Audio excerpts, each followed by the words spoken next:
I froze, heart slamming against my ribs.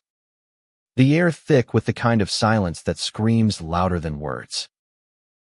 The door creaked shut behind me, sealing me in Jake's bedroom, where moonlight spilled over his sprawled form on the bed shirtless. Jeans unzipped. His vulnerability laid bare in a way I'd never seen. My best friend, the guy I'd known since we were kids chasing fireflies in Ohio backyards, was suddenly a stranger in his own skin. This wasn't supposed to happen. I'd come over to crash after a late-night diner run. Our usual routine after a long week at the auto shop where we both worked. Jake, with his easy grin and stories about girls he'd never call back, was the straightest guy I knew her, so I thought until that moment when my eyes betrayed me, lingering too long on the rise and fall of his chest. I'm Ethan, 24. The quiet one who's always been better with wrenches than words. Growing up in Millfield, a speck of a town where everyone knows your business, I learned early to keep my head down. Being gay wasn't something you shouted about here, not when church pews were packed every Sunday and different got you whispers or worse. Jake was my safe haven, the guy who never judged, who'd punch anyone who looked at me sideways. But now, standing in his room, I felt like I'd trespassed into something sacred, something dangerous. I should have turned around, slipped out before he woke, but my feet were glued to the floor. The air smelled of him motor oil, cheap cologne, and something raw that made my pulse race. I'd spent years burying the way my stomach flipped when he laughed too close or slung an arm around my shoulders. He was straight. I was his shadow, always there, but never crossing that line. Until tonight. Ethan. His voice, groggy but sharp, cut through the dark. My breath caught as his eyes fluttered open, catching the moonlight. He didn't move to cover himself, just stared, like he was seeing me for the first time. What are you doing? I stammered, words tripping over each other. Two was just, you said I could crash here. My face burned, and I prayed he couldn't hear my heart hammering. He sat up slowly, the bed creaking under him, his gaze never leaving mine. There was something in his eyes, confusion, maybe, but also a flicker of something else, something that made my chest tighten. You're looking at me weird, man. I wanted to laugh it off, to make a joke like we always did, but my throat was dry. The room felt smaller, the walls closing in as the truth I'd buried for years clawed its way up. I'd loved him since we were 16, since the summer he taught me how to drive stick in his dad's old Chevy, his hand brushing mine on the gear shift. I'd told myself it was nothing, just a phase. But standing here now, with him half naked and unafraid, I knew I was lying. Jake. I stopped. The words too heavy, too risky. Millfield wasn't kind to guys like me. And Jake, he was the golden boy, the one everyone loved. If I said it, if I let it out, I'd lose him. But the way he was looking at me, like he was searching for something in my face, made me wonder if he already knew. He swung his legs off the bed, standing too close, his bare chest inches from mine. Say it, Ethan, he said, his voice low, almost a challenge. Whatever you're thinking, just say it. I couldn't. Not yet. But that moment, that reckless, electric moment, was the start of everything unraveling our friendship, our secrets, and the lives we thought we'd mapped out in this nowhere town. The next morning, the shop was buzzing as usual, engines roaring, tools clanging, the radio blaring some country song about lost love. I kept my head down, focusing on a busted carburetor. But Jake's presence was everywhere. He was across the garage, joking with the other guys, his laugh cutting through the noise like a blade. Every time he glanced my way, I felt it, like a current running under my skin. We didn't talk about last night. He acted normal, tossing me a rag when I got oil on my hands. But there was a weight between us, a silent question neither of us touched. I wondered if he'd forgotten, or if he was pretending for my sake. Either way, I couldn't shake the image of him, unguarded and real, or the way his voice had dared me to speak. By lunch, we were alone in the break room, the others out grabbing food. He leaned against the counter, cracking open a soda, his eyes flicking to mine. "You okay? Man, you've been quiet all day." I shrugged, picking at my sandwich. "Just tired." He didn't buy it. He never did. "Look, about last night, I didn't mean to freak you out. I was out cold. Didn't even hear you come in." "It's fine," I said too quickly, my voice tight. "Forget it." But he didn't let it go. He stepped closer, his boots scuffing the linoleum, and I could feel the heat of him even from a foot away. "You sure? 'Cause you're acting like I did something wrong." I wanted to tell him it wasn't him. It was me, carrying this secret like a stone in my chest, afraid of what it would do to us. But before I could answer, the door swung open, and Mike, our boss, barged in, barking about a rush job. The moment broke, and Jake gave me a look, half apology, half something I couldn't read before heading back to work. That night, I went home to my tiny apartment, the kind of place where the walls are thin and the neighbors' fights bleed through. I sat on my couch, staring at the ceiling, replaying every second of last night. I'd always known I was different, but loving Jake made it real, made it dangerous. In Millfield, guys like me didn't get happy endings. We got whispers, or fists, or a one-way ticket out of town. But Jake wasn't like that. Or was he? I didn't know anymore.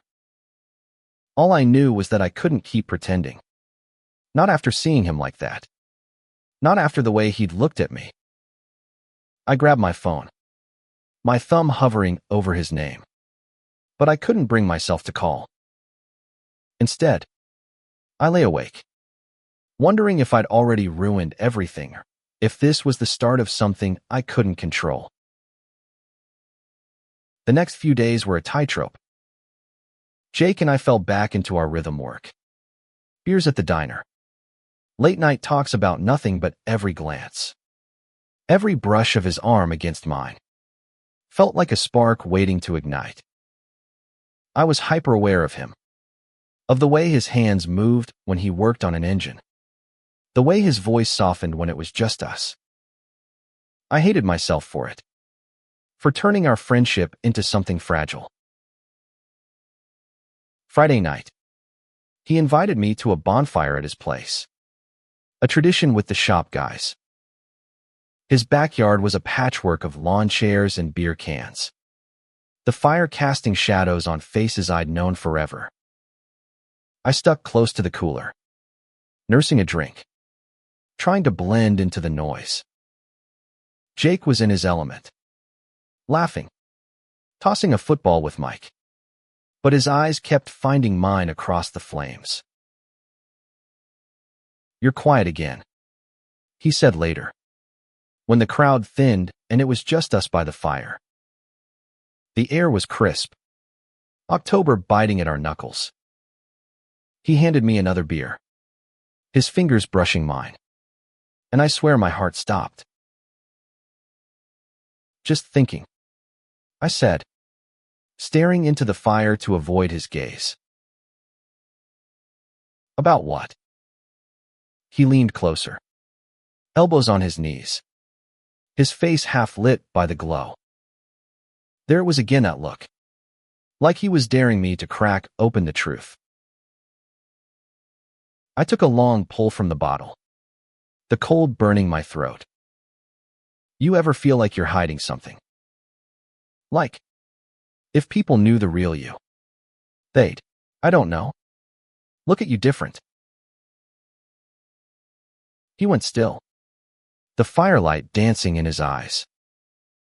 For a second, I thought he'd laugh it off, but he didn't. "Yeah," he said quietly. "More than you'd think." My stomach twisted. Jake wasn't the introspective type. He lived loud, unapologetic. The guy who'd charm a room or throw a punch without blinking. But now, his voice was raw, like he'd peeled back a layer he didn't show the world. "What are you hiding?" I asked, my voice barely above a whisper. He looked at me, long and hard, like he was weighing something heavy. "You first." I froze. The fire crackled, spitting embers into the night, and I felt like I was standing on the edge of a cliff. I could have lied, made up some bullshit about work or family, but the weight of the years of loving him in silence was too much. I opened my mouth, but before I could speak, he stood, tossing his bottle into the fire. "Forget it," he said, his voice sharp. "I'm heading in. You coming?" I followed him inside, the air between us thick with things unsaid. His house was quiet, the party long gone, and we ended up in his living room, sprawled on the couch with a movie neither of us watched. I could feel him next to me, the heat of his shoulder inches from mine, and it took everything not to lean into him. "Ethan," he said suddenly, turning to face me. "What's going on with you? You've been off since, you know." My heart pounded. "Since I walked in on you." He flinched. Just barely, but enough for me to notice. "Yeah. That." I could have lied. I could have said it was nothing, just a weird moment. But something in his eyes vulnerable, searching, made me reckless. "It's not about that. It's about me. About how I feel." His brow furrowed. "Feel about what?" "About you." The words slipped out before I could stop them, raw and heavy, like stones dropping into still water. I waited for the fallout, for him to laugh or shove me away. But he just stared, his jaw tight. "Ethan," his voice was low, almost a warning, but he didn't move away.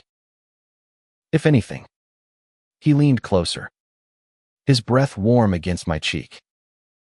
"You don't know what you're saying." "I do," I said, my voice shaking but sure. "I've known for years." The room spun, the world narrowing to just Ushy's eyes. His breath, the inch of space between us that felt like a canyon. I thought he'd pull back, tell me I was crazy, But instead, he reached out, his hand grazing my arm. Tentative, like he was testing something he didn't understand. Then his phone buzzed, shattering the moment. He glanced at it, his face hardening. "It's Sarah," he said, standing abruptly. Sarah, his on-again, off-again girlfriend. The one he swore he didn't care about, but always went back to. "I gotta take this." He stepped outside, leaving me alone on the couch, my heart in my throat. I heard his voice through the screen door, low and tense, and I knew whatever had just happened between us was already slipping away. The next week was torture. Jake avoided me at work, sticking to the other guys. His laughs louder, his smiles forced. I tried to act normal, but every time our eyes met, he looked away. I started to wonder if I'd imagined the way his hand had lingered, the way his voice had softened. Maybe I'd read it all wrong, seen what I wanted to see.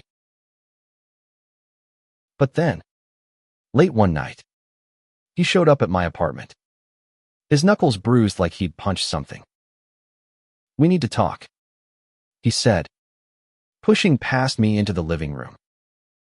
He paced, restless, like a caged animal. "What you said, it's messing with my head." "I'm sorry," I said, my voice small. "I shouldn't have." "No." He cut me off, his eyes blazing. "Don't apologize. Just tell me what it means. What you meant." I swallowed, my throat tight. "It means I love you, Jake. Not like a friend. More than that." He stopped pacing, his face a storm of emotion shock. Fear. Something softer I couldn't name. For a moment, I thought he'd bolt. But instead, he sank onto the couch, head in his hands. "I don't know what to do with that, Ethan. I don't even know who I am right now." I sat beside him, close but not touching, afraid to break whatever fragile thing was holding us together. "You don't have to know," I said. "Not yet." He looked at me then, his eyes raw, and for the first time, I saw a crack in his armor, the part of him he'd been hiding, maybe even from himself. It wasn't an answer. Not yet. But it was enough to keep me holding on. The days after Jake's late-night confession or lack thereof were a blur of tension and stolen glances. Work became a battlefield of unspoken words. I'd catch him watching me while I was under a car, his expression unreadable, only for him to turn away when I met his gaze. Millfield's small-town rhythm marched on church bells on Sunday. Diner chatter, the hum of the shop but inside. I was unraveling, caught between hope and dread.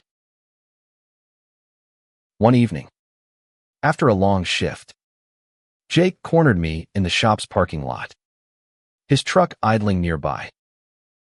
"Get in," he said, his voice gruff.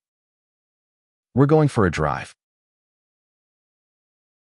I hesitated, but the look in his eyes part challenge, part plea pulled me into the passenger seat. We drove out of town, past the cornfields and rusted barns, until the road turned to gravel and the world felt far away. He pulled over near a quiet riverbank, the water glinting under the setting sun. "Why here?" I asked, my voice barely carrying over the crickets. He cut the engine, staring straight ahead. "Needed to think. Can't do that in town." I waited, my hands clenched in my lap. Jake wasn't one for deep talks, rather fix a busted engine than unpack his feelings, but tonight he seemed different, like he was carrying something too heavy to hold alone. I've been messed up since you said it, he started, his voice low. What you feel, it's not just you. Okay. I don't know what it is, but it's there. My heart stopped, then raced. What are you saying? He turned to me, his face half-shadowed. I'm saying I don't know who I am anymore. I've spent my whole life being the guy everyone expects stuff. Straight. No questions. But when you said you loved me, he paused, his jaw tight. It woke something up. Something I didn't know was there. I couldn't breathe. For years, I'd convinced myself my feelings were one-sided, a secret I'd take to my grave. But now, Jake was peeling back his own walls, and it scared me as much as it thrilled me. Have you ever felt this before? I asked, my voice shaking. He laughed, a bitter sound. Not like this. There was this guy, back in high school. A friend. Like you. I thought maybe, but I shut it down. Told myself it was nothing. He looked at me, his eyes raw. I can't shut it down with you. The air between us crackled, alive with possibility and fear. I wanted to reach for him, to close the distance. But I held back. This wasn't just about Might, was about Jake. About the life he'd built on expectations he was starting to question. What about Sarah? I asked, the name bitter on my tongue. He winced. She's safe. Easy. What everyone expects. But it's not real. Not like. He trailed off, his hand brushing mine on the seat. A fleeting touch that set my skin on fire. We sat there, the river rushing past. Neither of us ready to move forward, but unable to go back. When he finally drove me home, the silence was different, softer. Like we'd crossed a line we couldn't uncross. The next week, rumors started swirling. Millfield was small, and people noticed things, Jake and I leaving work together. The way he'd linger by my station too long. At the diner, old Mrs. Carter gave me a look. Her lips pursed like she'd tasted something sour. I ignored it, but Jake didn't. He started pulling back, skipping our usual nights out. His texts short and clipped. One night, I found him at the bar, alone, 3 beers deep. You're avoiding me, I said, sliding onto the stool beside him. He didn't look at me. People are talking. Ethan. They see us together. They start asking questions. Let them, I said, anger flaring. What are you so afraid of? He slammed his bottle down, eyes flashing. You think it's easy? You're out. Man. You've dealt with it. I haven't. My dad. My brother still lose it. This town will eat me alive. I wanted to argue, to tell him we could face it together. But his fear was real. Raw. A mirror of my own when I'd first realized who I was. I get it, I said softly. But hiding's not living. Jake. He looked at me then, his face softening. I know. I just need time. I nodded, my chest tight. Time was all I could give him, even if it felt like waiting for a storm to break. Time didn't make things easier. Jake's need for time stretched into weeks. Each day a slow ache as he drifted further away. At work, he was all business.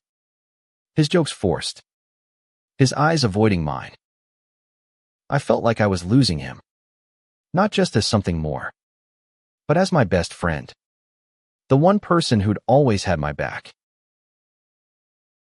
One rainy afternoon, I found a note slipped under my toolbox, a folded scrap of paper with Jake's messy scrawl. Meet me at the old mill. 8 p.m. No explanation. No context. My heart raced as I tucked it into my pocket, the words burning through my thoughts all day. The old mill was a relic on the edge of town, abandoned since the 80s. Its rusted beams and broken windows a haven for kids and secrets.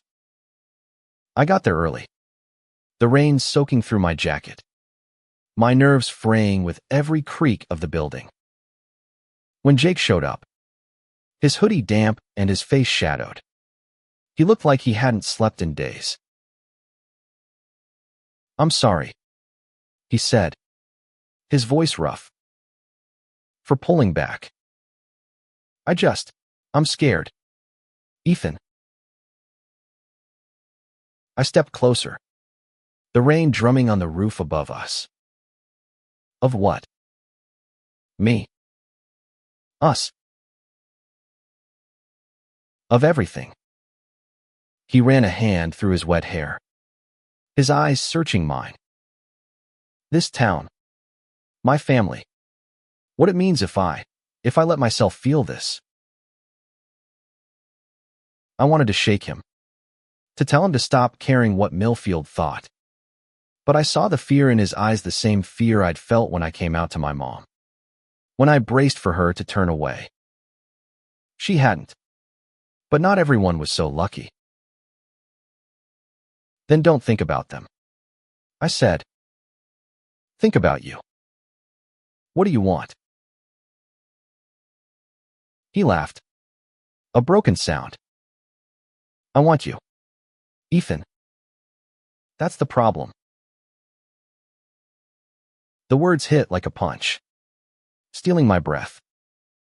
Before I could respond, he closed the distance, his lips crashing into mine, desperate and raw. The world fell away the rain. The mill. The weight of Millfield until it was just us. His hands gripping my jacket, my heart pounding against his. When we pulled apart, his forehead rested against mine, his breath ragged. "I don't know how to do this," he whispered. "We'll figure it out," I said, my voice steady despite the chaos inside. "Together." But Millfield had other plans. The next day, I overheard Mike talking to another mechanic, his voice low but sharp. "Jake's been acting weird. You see him and Ethan lately. Something's off." The words were a knife, twisting in my gut. I knew how fast gossip spread here, how it could turn to venom. Jake felt it too. He started skipping the diner, avoiding the bar, his smiles rarer by the day. I tried to reach him, but he was a ghost, slipping through my fingers. One night, I went to his place, banging on the door until he answered, his eyes red-rimmed. "What's going on?" I demanded. "You kiss me, then you disappear." He leaned against the doorframe, defeated. "My dad heard something. Asked if I was one of those. Said he'd rather have no son than a queer one." My stomach dropped. Jake's dad was old school, a man who'd raised him on hunting trips and hard work. Losing him would break Jake. I knew it. "I'm sorry," I said, reaching for his hand, but he pulled away. "I can't do this, Ethan. Not now. Maybe not ever." The words cut deeper than I expected, but I nodded, swallowing the hurt. "Okay. But I'm here. When you're ready." He didn't answer, just closed the door, leaving me in the dark. The weeks that followed were a slow bleed. Jake and I worked side by side, but the space between us was a chasm. He was polite, distant, like we were strangers sharing a toolbox. I tried to give him space, to let him wrestle with his demons. But every day without him felt like losing a piece of myself. Millfield's gossip grew louder. Whispers followed meet the gas station, the diner, even the shop. "Ethan's always been different," they'd say, as if it was news. "And now Jake's acting strange too." I ignored them, but I saw the toll it took on Jake, his shoulders hunched, his laugh gone. One night, I found him at the riverbank where we'd talked, sitting alone with a bottle of whiskey. I sat beside him, silent, waiting for him to speak. "I'm leaving," he said finally, his voice hollow. "Got a job offer in Columbus. Bigger shop. Better pay." My heart sank. "When?"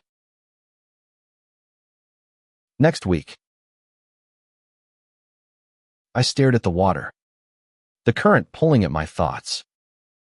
"You're running." He didn't deny it. "I can't stay here, Ethan. Not with everyone watching, waiting for me to mess up. I need a fresh start." "What about us?" I asked, my voice breaking. He looked at me, his eyes heavy with regret. "I don't know how to be what you need. Not yet." I wanted to fight, to beg him to stay. But I saw the truth in his physique wasn't ready, and pushing him would only break us both. "Okay," I said, standing. "But don't forget me." He grabbed my wrist, his grip tight.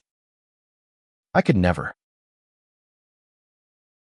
We sat there until the stars came out. Not touching, not speaking.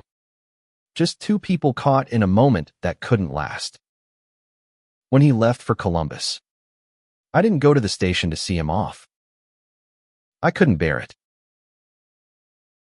Life in Millfield went on, hollow and gray. I threw myself into work, fixing cars until my hands bled, trying to outrun the ache. But every night, I'd check my phone, hoping for a text, a call, anything. Nothing came. Months later, a letter Aravedno return address. Just Jake's handwriting. Inside was a single page, his words spilling out like a confession. He wrote about Columbus, about the freedom of a city where no one knew his name. He wrote about missing me, about the hole I'd left in his life. And at the end, he wrote, "I'm trying to figure it out. Ethan, wait for me." I read it 100 times, the paper worn thin by my fingers. It wasn't a promise, but it was hope, and that was enough. Spring came to Millfield, the fields blooming with a promise I didn't feel. I kept Jake's letter under my pillow, a secret I carried like a talisman. Work was steady. The shop a refuge from the town's prying eyes.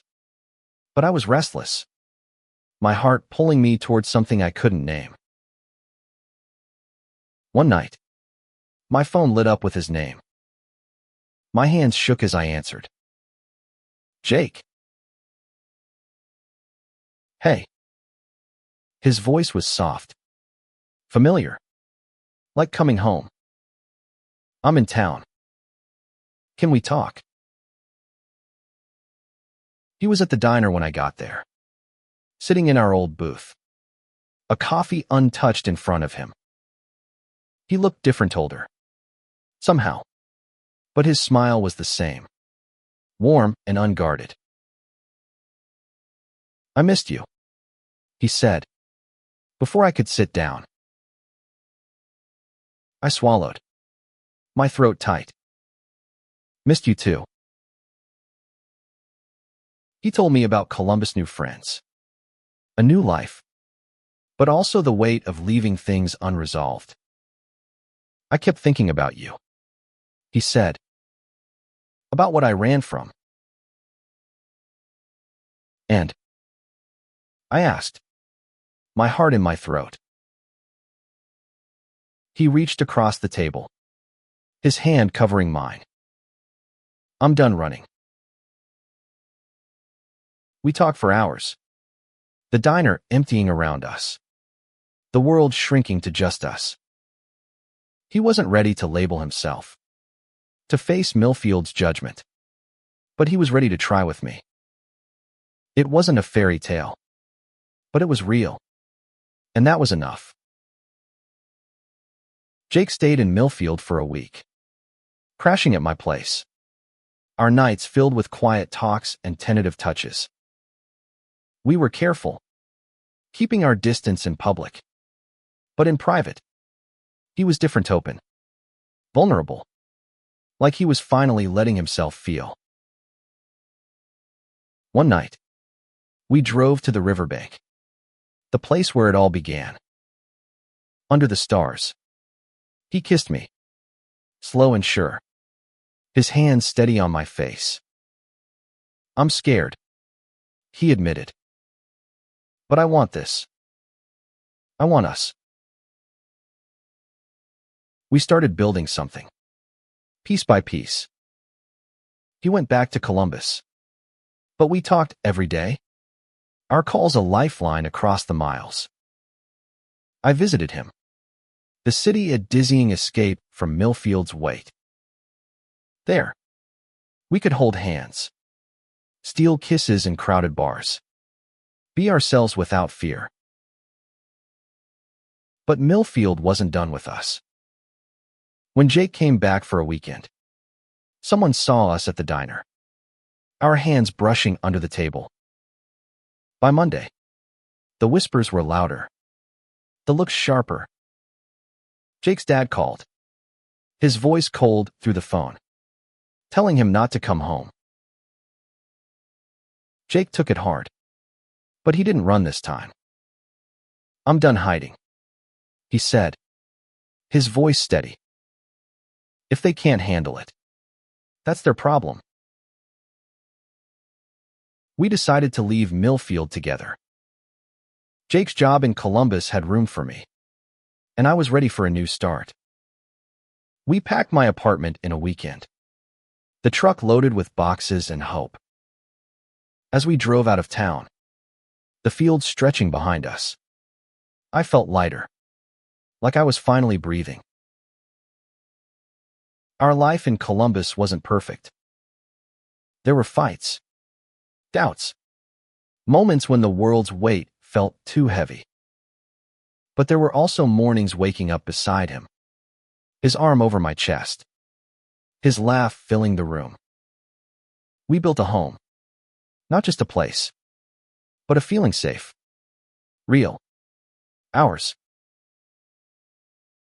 One night, under the city lights, Jake took my hand, his eyes steady. I love you, he said, simple and true. It wasn't the end of our story, But it was the beginning of something new. Something we'd fought for. Something worth every whisper. Every fear.